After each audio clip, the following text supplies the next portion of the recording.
G'day again, just another example on inclined planes. We'll do a bit more of a complicated one this time, just to illustrate how everything sort of goes together.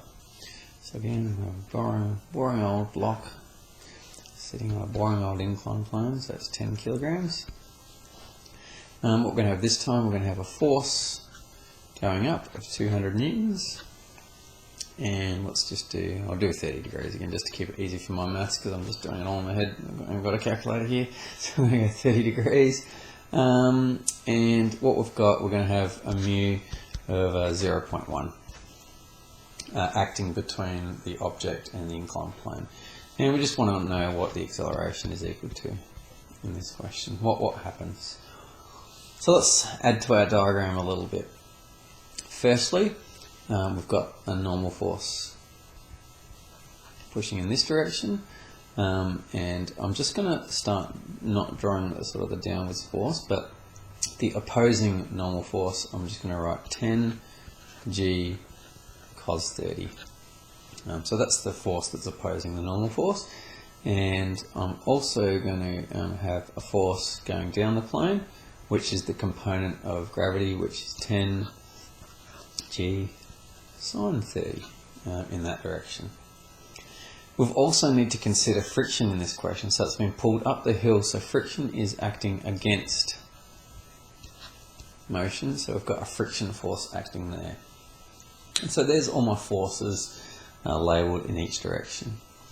So we want acceleration in this direction, we need to know the friction force, we need to know the normal force. So let's start. Again, I'm just going to assume that's I direction, that's J direction. So let's have a look in the I direction.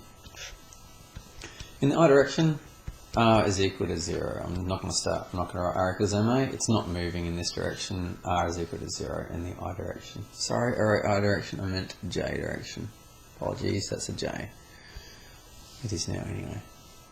R is equal to 0. Therefore, in the positive direction, we have N minus 10g cos 30 is equal to 0. Therefore, N is equal to, well, 10g cos 30. Cos 30 is root 3 on 2, so times 10, that's 5 root 3, so N is equal to 5 root 3g. Great, so there's your normal force. Let's go to the I direction. I direction. In the positive direction, you have 200. In the negative direction, you have 10g sine 30. You also have a friction force, which is in the negative direction as well, opposing your force. So there is your total resultant force. So it's starting to get a bit more complicated. You've got in the positive direction 200. In the negative direction, you have this component of gravity, negative 10g sine 30, that's pushing it down the hill. And then you've got this friction force, which is also opposing this motion, which is trying to pull it up the hill desperately.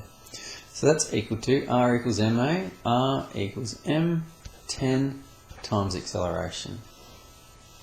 Using this, we can try to find out what the acceleration is. So let's just simplify this a bit. So we've got 200, sine 30 is half, so minus 5g. Mu n, mu is 0.1 and normal force is 5 root 3. So it'll be minus 5 root, I'll just go to 5 root 3g over 10. It's over 10 because it's 0.1 equals 10a. Okay, let me just check that, sorry. No, minus mu 5 root 3. Yep, cool, all good. So just simplifying that, so it's minus root 3 on, let's root 3 on 2g. I'm not going to put it in the calculator because it'll take me a minute dicking around with the calculator thing, but you can figure out your acceleration. So acceleration is equal to 1/10, and this is what you should put in your calculator or similar, 200 minus 5 times 9.8 minus root 3 on 2g. And so that's what you'd put in your calculator. I'm guessing that will be positive, so that'll be around sort of the 50, yeah, so that'll be some positive, and so you get some positive answer. What's the acceleration? And so what that means is, yes, the acceleration is positive and it will accelerate up the hill. And you can see if that 200 newtons was not 200 newtons, if it was, say, 20 newtons, then your acceleration here will be 20 newtons, and that means that your negative acceleration, your negative forces will become, they'll overtake them and actually go down the hill instead of up the hill. So we need that 200 newton to be greater than what's pulling it down the hill. And so that's just an example of how to sort of, just 9.8.